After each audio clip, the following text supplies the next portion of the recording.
اعوذ باللہ من الشیطان الرجیم بسم اللہ الرحمن الرحیم۔ السلام علیکم پیارے دوستو، ایک ایسا بادشاہ جس کے حکم پر صرف انسان ہی نہیں بلکہ جنات، پرندے، جانور اور تیز رفتار ہوائیں بھی تابع تھیں۔ ایک ایسا نبی جو چونٹی کی بات بھی سمجھ لیتا تھا، ہدہد کی خبر بھی سنتا تھا اور جس کی سلطنت زمین کے ایک وسیع حصے تک پھیلی ہوئی تھی۔ لیکن سوال یہ ہے کہ اللہ تعالیٰ نے حضرت سلیمان علیہ السلام کو ایسی عظیم سلطنت کیوں عطا فرمائی؟ کیا واقعی جنات ان کے لیے محلات تعمیر کرتے تھے؟ ہدہد پرندہ کون سی حیران کن خبر لے کر آیا تھا؟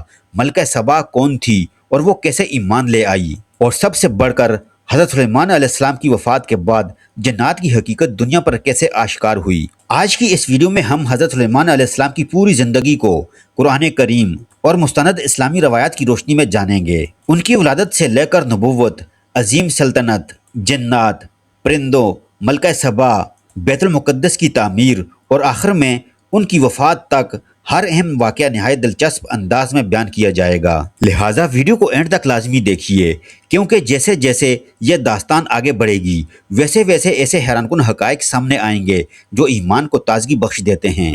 دوستو، حضرت سلیمان علیہ السلام اللہ تعالیٰ کے جلیل القدر نبی اور حضرت داؤد علیہ السلام کے صاحبزادے تھے۔ اللہ تبارک و تعالیٰ نے انہیں نبوت کے ساتھ ایسی حکمت، دانائی اور حکومت عطا فرمائی جو اس سے پہلے کسی کو نصیب نہ ہوئی تھی۔ قرآن مجید میں اللہ تعالیٰ فرماتے ہیں کہ حضرت داؤد علیہ السلام نے اپنی نبوت اور حکومت حضرت سلیمان علیہ السلام کو وراثت میں دی۔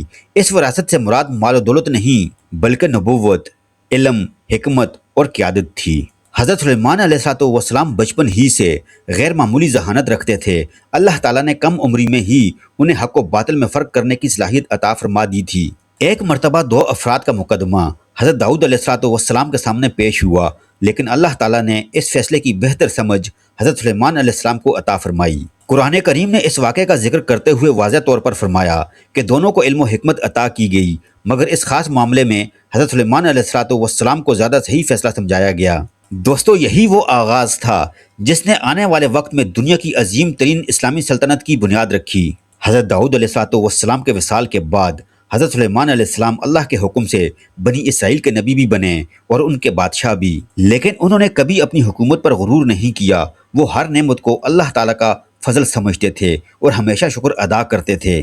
پھر ایک دن حضرت سلیمان علیہ السلام نے اللہ تعالیٰ سے ایک ایسی دعا مانگی جو تاریخ میں ہمیشہ کے لیے محفوظ ہو گئی۔ انہوں نے عرض کیا کہ اے میرے پروردگار، مجھے بخش دے اور مجھے ایسی سلطنت عطا فرما جو میرے بعد کسی کے لیے مناسب نہ ہو، بے شک تو ہی سب کچھ عطا فرمانے والا ہے۔ اللہ تعالیٰ نے اپنے برگزیدہ نبی کی یہ دعا قبول فرما لی اور پھر وہ معجزات عطا کیے جن کی مثال پوری انسانی تاریخ میں نہیں ملتی۔ حضرت سلیمان علیہ السلام کی وہ دعا جس میں انہوں نے ایسی بے مثال سلطنت مانگی تھی جو ان کے بعد کسی کو نصیب نہ ہو، اللہ تعالیٰ نے شرف قبولیت بخشا۔ لیکن یہ قدرت ایک بادشاہت نہیں تھی بلکہ یہ اللہ تعالیٰ کی قدرت کی ایک ایسی نشانی تھی جس نے انسانوں، جنات، جانوروں اور پوری دنیا کو حیران کر دیا۔ اللہ پاک نے حضرت سلیمان علیہ السلام کو سب سے پہلے غیر معمولی حکمت اور بے مثال فیصلہ کرنے کی صلاحیت عطا فرمائی۔ وہ ہر معاملے میں انصاف کرتے، کسی پر ظلم نہ ہونے دیتے اور ہمیشہ اللہ کے حکم کے مطابق فیصلے کرتے۔ ان کی عدالت میں امیر اور غریب،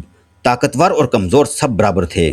اس کے بعد اللہ تعالیٰ نے انہیں ایک ایسا معجزہ عطا فرمایا جس کا تصور بھی عام انسان نہیں کر سکتا تھا۔ اللہ تعالیٰ نے ہوا کو حضرت سلیمان علیہ السلام کے تابع کر دیا تھا۔ جب وہ کسی سفر کا ارادہ کرتے تو ہوا ان کے تخت کو اللہ کے حکم سے نہایت تیزی سے ایک مقام سے دوسرے مقام تک پہنچا دیتی۔ جس فاصلے کو عام لوگ کئی دنوں یا مہینوں میں طے کرتے وہ اللہ کے حکم سے بہت کم وقت میں طے ہو جاتا۔ مگر حضرت سلیمان علیہ السلام نے کبھی اس طاقت پر فخر نہیں کیا۔ وہ ہر مرتبہ اللہ کا شکر ادا کرتے اور فرماتے کہ یہ سب میرے رب کا فضل ہے۔ اللہ تعالیٰ نے جنات کی ایک جماعت کو بھی حضرت سلیمان علیہ السلام کے تابع کر دیا تھا، لیکن یہ سب کچھ صرف اللہ کے حکم سے تھا۔ حضرت سلیمان علیہ السلام اپنی ذات سے جنات پر قابض نہیں تھے۔ یہ جنات بڑے بڑے محلات، مضبوط قلعے، عبادت گاہیں، وسیع حوض اور مختلف تعمیرات انجام دیتے تھے۔ وہ سمندر کی گہرائیوں سے قیمتی موتی اور دیگر اشیاء بھی نکالتے تھے۔ اگر ان میں سے کوئی جن اللہ کے حکم سے سرتابی کرتا تو اسے سزا ملتی۔ یہ واقعہ اس بات کی واضح دلیل ہے کہ اصل اختیار صرف اللہ تعالیٰ کے پاس ہے، اور اس نے اپنے نبی کو بطور معجزہ یہ قدرت عطا فرمائی تھی۔ اللہ پاک نے حضرت سلیمان علیہ السلام کو ایک اور حیرت انگیز نعمت عطا فرمائی۔ وہ پرندوں اور بعض جانوروں کی بات سمجھ لیتے تھے۔ یہ علم عام انسانوں کو حاصل نہیں تھا، بلکہ یہ اللہ تعالیٰ کی خاص عطا تھی۔ حضرت سلیمان علیہ السلام اپنی فوج کا باقاعدہ معائنہ کرتے تھے۔ ان کی فوج صرف انسانوں پر مشتمل نہیں تھی، بلکہ جنات، انسان اور پرندے سب منظم انداز میں ان کے لشکر کا حصہ تھے۔ ہر مخلوق کا ایک مخصوص نظم تھا، کوئی کسی کی جگہ نہیں لیتا تھا۔ اس نظم و ضبط کی مثال اس زمانے میں کہیں اور نہیں ملتی تھی۔ ایک مرتبہ حضرت سلیمان علیہ السلام اپنی عظیم فوج کے ساتھ ایک وادی سے گزر رہے تھے۔ اچانک ایک چونٹی نے اپنی ساتھی چونٹیوں سے کہا کہ اے چونٹیوں، اپنی بلوں میں داخل ہو جاؤ، کہیں ایسا نہ ہو کہ سلیمان اور ان کا لشکر بے خبری میں تمہیں کچل دے۔ حضرت سلیمان علیہ السلام نے اللہ کے دیے ہوئے علم سے اس چونٹی کی بات سن لی۔ انہوں نے فوراً مسکرا کر اللہ تعالیٰ کا شکر ادا کیا اور دعا کی کہ اے میرے رب، مجھے توفیق دے کہ میں تیری ان نعمتوں کا شکر ادا کروں جو تو نے مجھ پر اور میرے والدین پر فرمائیں، اور مجھے ایسے نیک اعمال کی توفیق دے جن سے تو راضی ہو، اور اپنی رحمت سے مجھے اپنے نیک بندوں میں شامل فرما۔ دوستو، ایک مرتبہ حضرت سلیمان علیہ السلام اپنی عظیم فوج کا معائنہ کر رہے تھے۔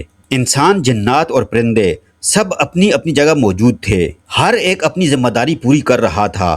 لیکن اچانک حضرت سلیمان علیہ السلام کی نظر ایک ایسے پرندے پر گئی جو اپنی جگہ پر موجود نہیں تھا، جو کہ لشکر سے غائب تھا۔ وہ پرندہ تھا ہدہد۔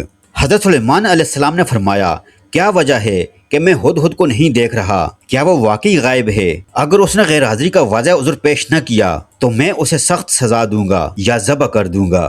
دوستو، یہ الفاظ اس بات کی دلیل تھے کہ حضرت سلیمان علیہ السلام کی حکومت میں نظم و ضبط سب کے لیے برابر تھا، خواہ وہ انسان ہو، جن ہو یا ایک چھوٹا سا پرندہ، ہر ایک اپنی ذمہ داری کا جواب دہ تھا۔ ہواؤں نے حضرت سلیمان علیہ السلام کا پیغام ہدہد تک پہنچایا کہ اللہ کا نبی بہت ہی زیادہ غصے میں ہے کہ اے ہدہد، جلدی سے پیغمبر کی بارگاہ میں پہنچ۔ دوستو، کچھ ہی دیر گزری تھی کہ ہدہد کلا بازیاں کھاتے ہوئے حضرت سلیمان علیہ السلام کے پاس جا پہنچا، لیکن اس بار وہ خالی ہاتھ نہیں آیا تھا۔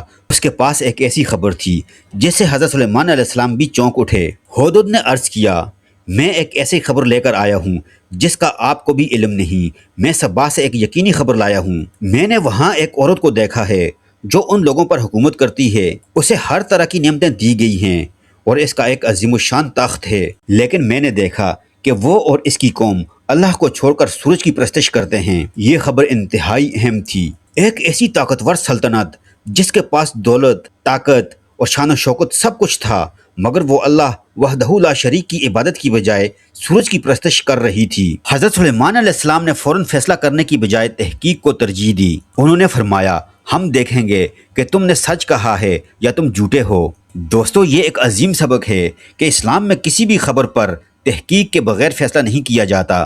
اس کے بعد حضرت سلیمان علیہ السلام نے ایک خط لکھا۔ خط مختصر تھا مگر اس کے الفاظ انتہائی بامانی تھے۔ انہوں نے لکھا، بسم اللہ الرحمن الرحیم، شروع سات نام اللہ کے جو نہایت مہربان رحم والا ہے۔ میرے مقابلے میں سرکشی نہ کرو اور فرمانبردار ہو کر میرے پاس تشریف لے آؤ۔ حضرت سلیمان علیہ السلام نے یہ خط ہدہد کے حوالے کیا اور فرمایا، یہ خط لے جاؤ، اسے ان تک پہنچاؤ، پھر کچھ فاصلے پر رہ کر دیکھنا کہ وہ اس پر کیا رد عمل ظاہر کرتے ہیں۔ ہدہد اللہ کے حکم سے تیزی سے سبا پہنچا اور ملکہ کے محل میں خط پہنچا دیا۔ جب ملکہ نے خط پڑھا تو وہ حیران رہ گئی۔ اس نے اپنے درباریوں کو جمع کیا اور کہا، میرے پاس ایک نہایت معزز خط آیا ہے، یہ سلیمان کی طرف سے ہے اور اس کا آغاز بسم اللہ الرحمن الرحیم سے ہوتا ہے۔ ملکہ سبا نے جلد بازی سے فیصلہ نہیں کیا بلکہ اپنے مشیروں سے رائے طلب کی۔ درباریوں نے کہا، ہم طاقتور بھی ہیں اور جنگ کا پورا سامان بھی رکھتے ہیں، لیکن فیصلہ آپ کے اختیار میں ہے۔ ملکہ نے نہایت دانائی سے جواب دیا، جب بادشاہ کسی بستی میں داخل ہوتے ہیں تو اسے تباہ کر دیتے ہیں۔ ماں اپنے بچوں کو کھو دیتی ہے، بچے یتیم ہو جاتے ہیں، عورتیں بیوہ ہو جاتی ہیں، خون کی ندیاں بہہ جاتی ہیں اور اس کے معزز لوگوں کو ذلیل کر دیتے ہیں۔ میں پہلے ایک تحفہ بیچتی ہوں، پھر دیکھتی ہوں کہ سلیمان کا رد عمل کیا ہوتا ہے۔ ملکہ نے قیمتی تحائف حضرت سلیمان علیہ السلام کی خدمت میں روانہ کیے، لیکن اسے معلوم نہیں تھا کہ اللہ کے نبی کو دنیا کی دولت سے خریدا نہیں جا سکتا۔ دوستو، ملکہ سبا نے اپنے قاصدوں کے ذریعے سونے، چاندی، قیمتی جوہرات اور نایاب تحائف حضرت سلیمان علیہ السلام کی خدمت میں بھیجے۔ اس کا خیال تھا کہ اگر سلیمان ایک دنیاوی بادشاہ ہیں تو وہ ان تحائف سے راضی ہو جائیں گے۔ اگر وہ واقعی اللہ کے نبی ہیں تو ان کا رد عمل مختلف ہوگا۔ جب قاصد حضرت سلیمان علیہ السلام کے دربار میں پہنچے تو وہاں کا منظر دیکھ کر حیران رہ گئے۔ اللہ تعالیٰ نے اپنے نبی کو ایسی عظیم سلطنت عطا فرمائی تھی کہ دنیا کی کوئی دولت اس کے سامنے حیثیت نہیں رکھتی تھی۔ حضرت سلیمان علیہ السلام نے تحائف دیکھے مگر انہیں قبول نہ کیا۔ انہوں نے فرمایا، کیا تم مجھے مال سے مدد دینا چاہتے ہو؟ اللہ پاک نے مجھے جو کچھ عطا فرمایا ہے وہ اس سے کہیں بہتر ہے جو تمہیں دیا گیا ہے، تم ہی اپنے تحفے پر خوش رہو۔ پھر انہوں نے قاصدوں سے کہا کہ اپنی ملکہ کے پاس جاؤ اور اسے بتا دو کہ اگر وہ اللہ کے حکم کے آگے سر تسلیم خم نہ کرے تو ہم ایسا لشکر لے کر آئیں گے جس کا مقابلہ وہ نہیں کر سکے گی۔ قاصد واپس ہو گئے اور حضرت سلیمان علیہ السلام کا پیغام ملکہ سبا تک پہنچایا۔ ملکہ نے محسوس کیا کہ یہ کوئی عام بادشاہ نہیں بلکہ اللہ کا برگزیدہ نبی ہے، چنانچہ اس نے خود حضرت سلیمان علیہ السلام کے دربار میں حاضر ہونے کا فیصلہ کیا۔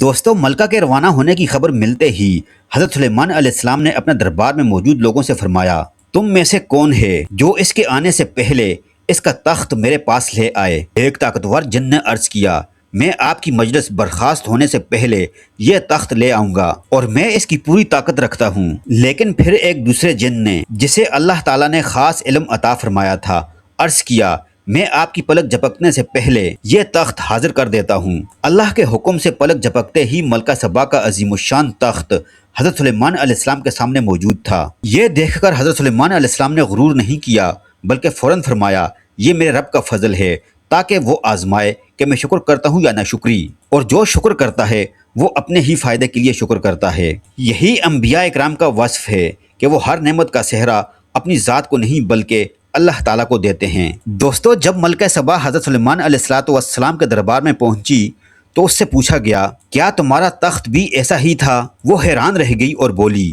ایسا معلوم ہوتا ہے کہ یہی میرا تخت ہے۔ پھر سلیمان علیہ السلام نے اسے ایک شاندار محل میں داخل ہونے کا کہا جس کا فرش شفاف شیشے کا تھا اور نیچے پانی بہہ رہا تھا۔ ملکہ نے اسے پانی سمجھ کر اپنا لباس سمیٹ لیا تاکہ بھیگ نہ جائے۔ حضرت سلیمان علیہ السلام نے فرمایا، یہ پانی نہیں بلکہ شیشے کا ہموار فرش ہے۔ ملکہ اس شان و شوکت کو دیکھ کر سمجھ گئی کہ یہ سب اللہ کی عطا ہے، محض دنیاوی طاقت نہیں۔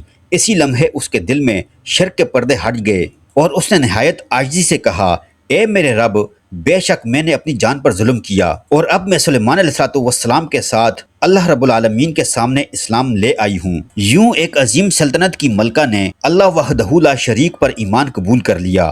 یہ حضرت سلیمان علیہ السلام کی سب سے بڑی کامیابی تھی کیونکہ ان کا مقصد صرف حکومت کرنا نہیں بلکہ لوگوں کو اللہ کی عبادت کی طرف بلانا تھا۔ دوستو، ملکہ سبا کے ایمان لانے کے بعد حضرت سلیمان علیہ السلام نے اپنی پوری زندگی اللہ تعالیٰ کی اطاعت، عدل و انصاف اور دین کی دعوت میں گزاری۔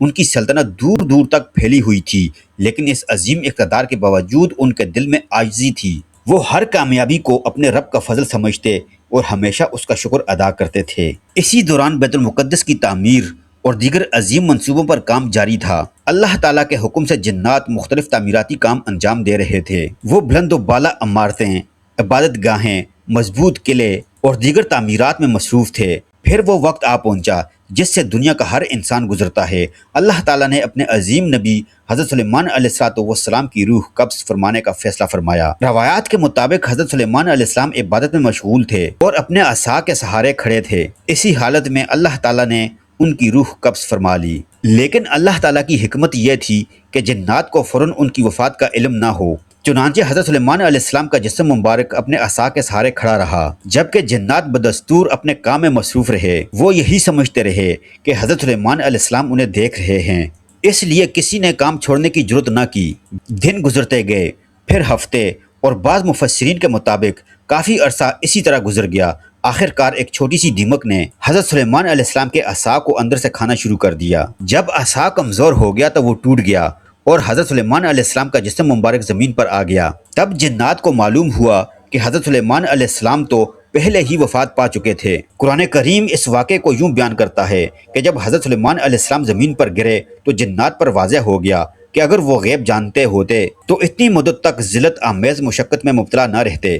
یہ واقعہ اسلام کے ایک بہت بڑے عقیدے کو واضح کرتا ہے کہ غیب کا علم صرف اللہ تعالیٰ کے پاس ہے۔ نہ کوئی نبی اپنی ذات سے غیب جانتا ہے، نہ کوئی فرشتہ، نہ کوئی ولی اور نہ ہی جنات۔ اللہ تعالیٰ جسے چاہے جس قدر چاہے اتنا ہی علم عطا فرماتا ہے۔ دوستو، حضرت سلیمان علیہ السلام کی پوری زندگی ہمارے لیے ہدایت کا خزانہ ہے۔ اقتدار اور دولت ملنے پر بھی عاجزی اختیار کرنی چاہیے۔